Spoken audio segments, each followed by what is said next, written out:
Bueno, y en esta oportunidad, charlando durante 15 minutos, vamos a estar con el mediador y defensor del pueblo de la ciudad de Neuquén, Ricardo Riva, que, bueno, además es una persona a quien yo admiro mucho en su profesión. Buenas tardes, Ricardo, ¿cómo estás? ¿Cómo te va, Daniel? Buenas tardes. Un saludo a todos los que nos estén viendo. Bueno, Ricardo, la primera pregunta que quería hacerte cuando planifiqué esta entrevista, esta charla, tiene que ver un poco con las actuaciones que vos has tenido en muchos de los conflictos públicos, algunos de alta complejidad.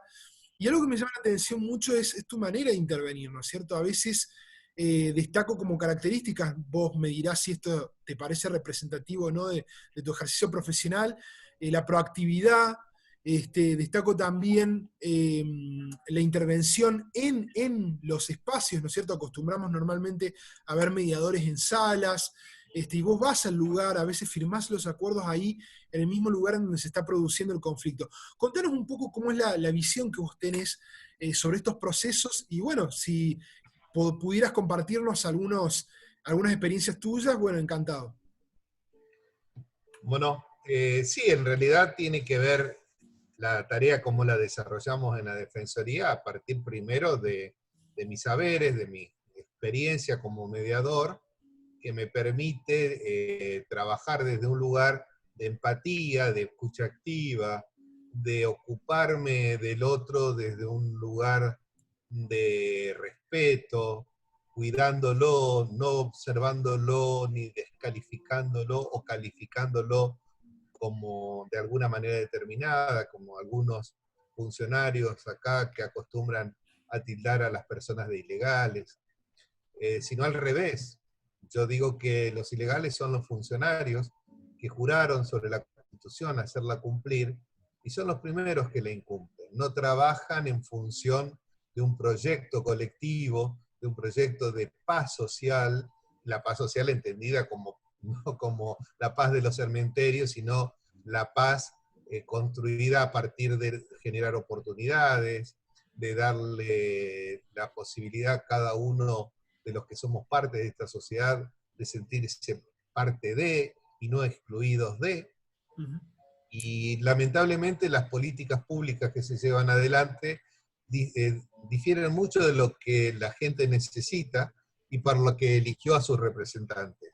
Pero también esto, ¿no? Ya que estamos hablando de la Constitución, nuestra Constitución en el año 94, además de incorporar la figura del defensor del pueblo, incorporó elementos de la democracia participativa, porque si hay algo que había visto Alfonsín, era cómo se iba degradando nuestra democracia representativa y era necesario ponerle límites. Uno de los límites fue el defensor, otro límite fue la posibilidad de generar esos espacios participativos, y otro límite fue la incorporación de los tratados que Argentina ya había firmado de derechos humanos dentro de la Constitución Nacional.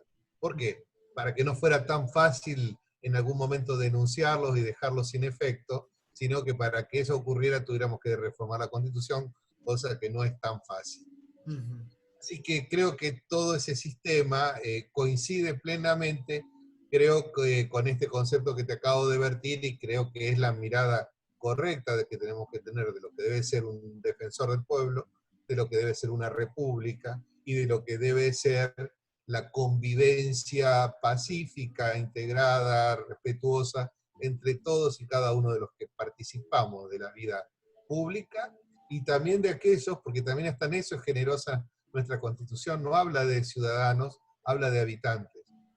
Acá, con el solo hecho de haber pisado el suelo argentino, de estar pisándolo, ya con ese solo hecho uno goza de los mismos derechos que el resto de la población.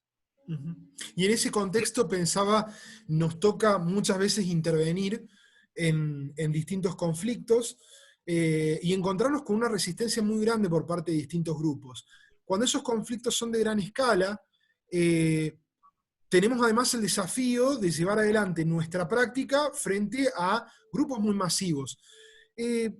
¿Cómo es? No te voy a pedir que nos compartas toda tu enseñanza, tu aprendizaje a lo largo de toda tu experiencia en 15 minutos, pero algunas características principales de aquellas herramientas que vos considerás o con las que te sentís más cómodo a la hora de tener que dialogar con grupos tan masivos, ¿no es cierto? ¿Cómo se articula? ¿Cómo es estar ahí? Creo que eso tiene que ver mucho con la experiencia, con una trayectoria que se fue construyendo, en la que fuimos creciendo juntos. Fui creciendo yo como mediador y fue creciendo la comunidad, aprendiendo qué es la mediación, para qué sirve, para qué son eh, las posibilidades de las prácticas restaurativas. Y eso se fue dando con el tiempo y fue una construcción que hicimos con otro compañero con el que siempre estuvimos juntos en todos estos temas, y no solamente en la práctica de nuestra función pública, donde estuviéramos parados, llevábamos adelante todas estas ideas, estos proyectos, sino que también vimos la necesidad de empezar a instalar desde muy chico en la sociedad, en los niños y en los jóvenes, todos estos valores, estos conceptos, y vemos cómo rápidamente prenden. Y no solamente los pibes se apropian de todos estos conceptos y los aprenden de tal manera con tanta convicción y con tanto realmente reconocimiento hacia los mismos, que lo trasladan a toda su vida, no solamente dentro del ámbito de la comunidad educativa como tal, con docentes, con portera o con auxiliares de servicio, con los directivos de las escuelas, sino que lo trasladan a sus familias. Y esas transformaciones son tan grandes que los mismos padres no lo pueden creer. Yo tengo testimonios filmados, grabados, de papás que dicen: mis hijos ya no son los mismos, han cambiado un 100%. Decirle a los padres que se están divorciando: no se hablen así, no se griten, si necesitan un mediador lo buscamos, si les parece bien me ofrezco yo. O sea que ya está Lo, incorporado, perdón, ya está sí, incorporado en la sociedad. a mí me da la sensación, es como lo que pasaba con nuestros hijos cuando mis hijos iban a la escuela primaria, que incorporaban estos valores de los temas ambientales y cómo insistían en la familia: cuidado con esto, no con esto, tengamos cuidado con esto otro. Bueno, eso mismo está pasando ahora con estos nuevos conocimientos. Los niños lo trasladan rápidamente a su hogar Ujú. y lo hacen propio y juegan, entonces van a un partido de fútbol y hay una discusión y ya están los niños que son mediadores. Pero Ujú. lo más impactante, que lo contaba ayer justamente en el Congreso de Justicia Restaurativa, es lo que pasó hace poco tiempo, cuando hubo un conflicto muy delicado en una escuela técnica, en un colegio secundario acá en Neuquén. Vamos al conflicto convocados por las partes, y en un espacio enorme donde había muchísimos docentes, muchos papás, empezamos a establecer pautas de cómo iba a ser el trabajo en conjunto para superar esa instancia. Y lo primero que decimos es: bueno, para evitar tanto conglomerado de gente, hagamos que trabajen 3 representantes de los jóvenes, Ujú. 3 representantes de los papás, 3 representantes de los docentes, de los 3 de los directivos, bueno, de los funcionarios del Consejo de Educación. Y mirá lo que terminó pasando, o sea, los únicos que cumplieron y respetaron a rajatabla las reglas fueron los alumnos. Ujú. Y era impactante verlos, la presencia, la firmeza, el respeto, el cuidado que tenían, y a su vez eran descalificados por otros papás. Ujú. Realmente muy feo lo que se veía de parte de los adultos, no de ellos. Y era admirable verlos. Entonces yo en un momento le digo: chicos, la verdad, yo los admiro, le digo: qué bárbaro, cómo actúan. No sabés que además algunos de ustedes me parecen hasta cara conocida. Y se largaron a reír. Me dicen: no se acuerda de nosotros, éramos los que nos formamos en mediación escolar en la escuela primaria, en tal escuela. Mirá Eran vos. alumnos. Entonces, es esto que también me gusta decir a mí, que estos saberes que se aprenden con estos métodos nos llevan también, además de construir una mejor calidad de convivencia, en realidad nos están llevando a una mejor construcción de gobernabilidad, Mm. de gobernanza. Sí. ¿Por qué? Porque si nosotros decimos que el Estado es la organización de la convivencia humana, evidentemente lo que estamos haciendo es construir un Estado donde su población tenga la posibilidad de actuar, de visibilizarse, de exigir, dentro de los marcos de respeto, pero al mismo tiempo con la fuerza suficiente y el convencimiento.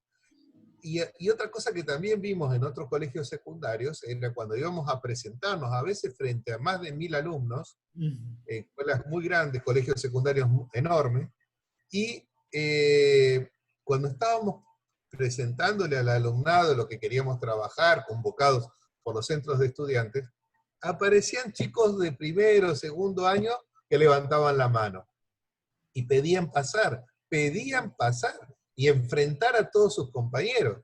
Pensémonos nosotros cuando estábamos en primer año del Sí. secundario, los terrores que teníamos, y estos pibes con una presencia, con una disposición, y le contaban a sus compañeros las bondades de la mediación, porque ellos habían sido formados en la primaria. Es decir, colabora en la transformación de ese niño.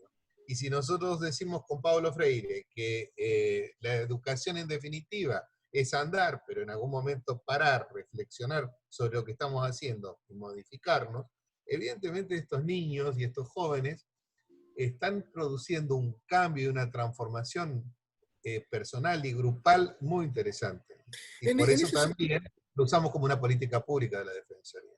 por supuesto, y bueno, hay cuestiones generacionales que has tocado, también el tema me pareció muy interesante de la gobernabilidad y cómo en ese caso puede ayudar, porque esto no se trata de estar por ahí en contra de un gobierno, sino ir acompañando, pero ir acompañando de una manera sana, de una manera que se motive la participación ciudadana. Te quería preguntar, Exactamente, y eso debe ser la educación además. Si la educación nos sirve para hacer un análisis crítico, cuando digo crítico no digo destructivo, estoy hablando de evaluar de nuestras conductas, de repasarlas, de volver sobre las mismas, mejorarnos todos los días, porque todos los días nos estamos mejorando, pero tiene que partir de, unas, de una crítica hacia uno y hacia lo que uno en el contexto realiza, para ver cómo la mejoramos y entre con mucha todos. voluntad de querer hacerlo a eso, ¿no? De querer estar en ese, por ahí en ese proceso. ¿Sabés que te contaba? Nosotros acá en Córdoba tuvimos un conflicto hace muy poquito a raíz del Día de Reivindicación de los Derechos de Lesbianas, gays, bisexuales y transexuales. Se armó un conflicto muy grande entre veteranos de Malvinas y activistas de este colectivo por la colocación de una bandera, pero en realidad muchos dicen que en realidad la bandera fue un chivo expiatorio, que en realidad es una manifestación más del odio, ¿no? ¿Cómo hacer para Del odio.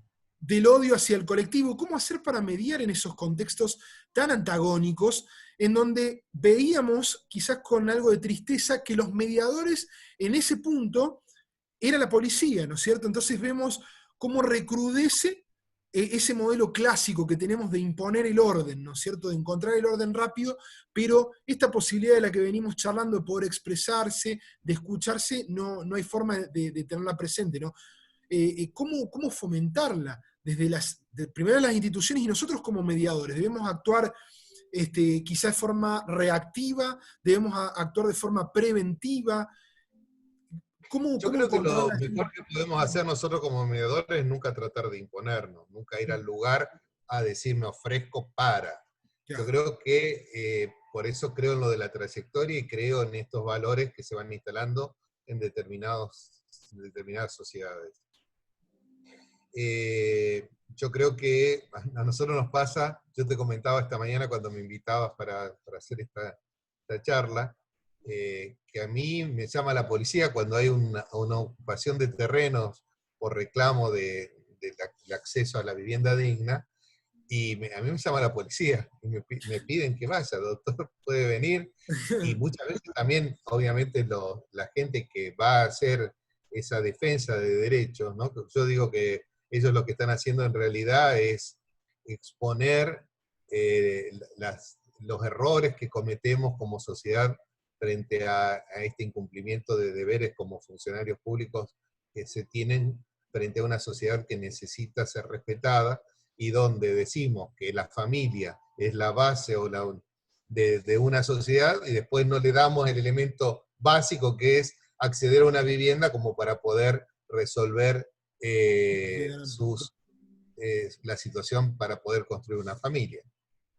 Bueno, nosotros nos llama la policía y eso también tuvo que ver con que desde hace muchos años también formamos a grupos de policía, y ellos mismos lo han podido ir viendo, la importancia de resolver los problemas de manera no violenta. Y el Tal uso de la cual. fuerza pública es violencia. Entonces, ellos mismos se han dado cuenta las consecuencias de usar la violencia, que puede afectar a cualquiera de las personas que está ahí, a cualquier vecino que pase en ese momento cuando se está actuando con la fuerza pública, o también a los mismos policías. O como llegaron a decir alguna vez, y a usted también si llega a estar ahí mediando en ese momento, le puede tocar. Obviamente también, si yo estuviera parado en ese momento ahí, también puede ser uno de los afectados. Pero acá en nuestra provincia tuvimos muertes de maestros por haber utilizado la fuerza pública. Hemos tenido la muerte de una señora que iba con su hijo a llevarlo a la escuela y pasó justo en el momento que se desata una situación de violencia. Son muertes, cosas que después no se reparan, que no se puede recuperar nunca más. Y todo eso hay que tenerlo en cuenta y hay que evaluarlo al momento de trabajar. Y nosotros, hace poco, a partir de una cantidad de ingresos a terrenos que eran de propiedad privada, en una zona con muchas expectativas de desarrollo inmobiliario acá en la ciudad que se está preparando, llegó a haber más de 2.500 familias en total ocupando tierras, y todas esas familias hoy se han retirado del lugar con el compromiso de que, trabajando con la Defensoría, se va a trabajar por sus derechos. Y lo que queda siempre claro en cada una de las actas que se firman después de esa intervención, que puede ser una facilitación, como quieran llamarla, o de prácticas restaurativas, porque ahí surgen otras cosas, no solamente la necesidad de vivienda, a lo mejor la falta de respuestas desde lo social, desde lo educativo, bueno, todo eso también es atendido al momento de sentarnos con cada uno de ellos a ver cómo seguimos para adelante. Así que yo creo que todas esas prácticas se pueden dar en cualquier tipo de sociedad. Es empezar, no es fácil, y eso también es necesario. O sea, que quienes van a ser los mediadores sean personas que hayan tenido una trayectoria, que sean respetados y reconocidos, y que hayamos sido capaces nosotros como mediadores de honrar ese rol. Porque si nosotros mismos lo desvirtuamos, evidentemente nadie se va a querer sentar ni va a respetar un espacio que genere a alguien que puede ser muy tramposo. Nosotros hemos tenido acá experiencias horribles con algunos mediadores donde han hecho trampa, pero han hecho una trampa eh, casi rayana con el delito, para no decir que desde lo ético, totalmente reprochable. Por eso creo que, y en lo que hace al tema de la diversidad, yo te contaba que tuvimos una experiencia hace poco, donde las posiciones eran muy radicalizadas, de mucho enfrentamiento, y yo pedí intervenir. Digo, yo quiero intervenir en esto, me parece que puedo ayudar. Y la verdad que fue muy emocionante. Hace 2 o 3 días, alguien integrante de ese conflicto me llamó emocionado y lloraba. Lloraba de agradecimiento. Lloraba porque les había permitido recuperar lazos. No quiero ser muy claro para que no se entienda, Sí, no se pueda saber de qué estoy hablando sí, sí, sí, claramente, sí. pero fue maravilloso y fue desde posiciones muy radicales poder entender que el otro puede hacer una elección sexual o una elección de, de lo que decida hacer o cómo se autoperciba, pero que lo importante está por encima de eso, que son los afectos y las relaciones humanas, ¿no? Y los sentimientos. O Y sea, no puede... yo destaco acá entonces, primero, una cierta cultura, digámoslo así, que se viene fomentando en distintos sectores de la sociedad, ya sea de las instituciones, pero también con un fuerte eje en la mediación como institución en sí. Y posteriormente también hay cierto activismo de tu parte, ¿no es cierto?, de decir, bueno, a ver, podemos mediar en estos casos, salvo los casos que son por ahí muy violentos, ¿no es cierto?, en donde lamentablemente por ahí no se puede intervenir, pero hay una tendencia a que los casos se encaucen a través de la mediación. Eso me parece algo muy interesante. Ricardo, para finalizar, Sí, para, pero por ahí es que también para evitar esto de que si es violencia, lo que hay y cómo entonces no se puede mediar, para sacarnos todos esos fantasmas de encima, no llamemos mediación. Hablemos de que estamos haciendo prácticas restaurativas y lo que vamos a hacer es como un tejido, eh, una red de personas que vamos entre todos a ayudar en si hay un problema de adicciones, si hay un problema de salud eh, psíquica, si hay un problema en un niño que fue expulsado de una escuela, y lo peor que se le puede hacer a un niño es expulsarlo del sistema, hay que rápidamente ver qué pasó, por qué pasó, cómo se lo integra.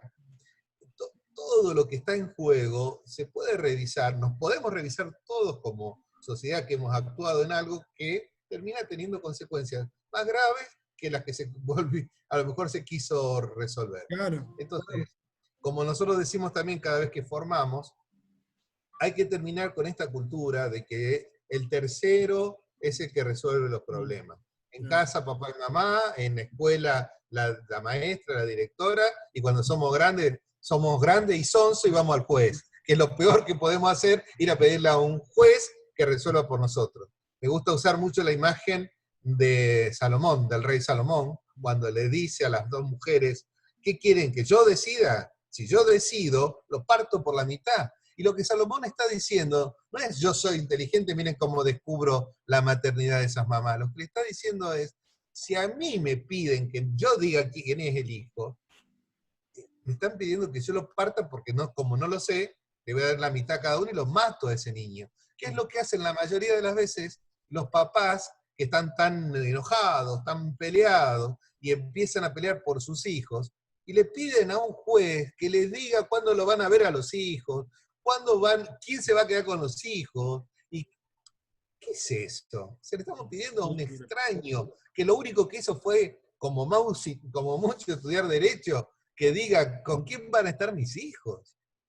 Si no lo sé yo y la pareja mía, con quién tiene que estar, o quiénes estamos en mejores condiciones para cuidarlo y para hacerlos crecer. Y si somos los dos, somos los dos. Y bueno, nos tendremos que hacer un esfuerzo por saludarnos y hablarnos y pensar, porque también eso hay que mantenerlo, porque hay determinadas cosas que se acuerdan entre los dos. Bueno, para terminar, dentro de este límite que nos hemos puesto de pocos Sí, minutos, ya eh, nos pasamos.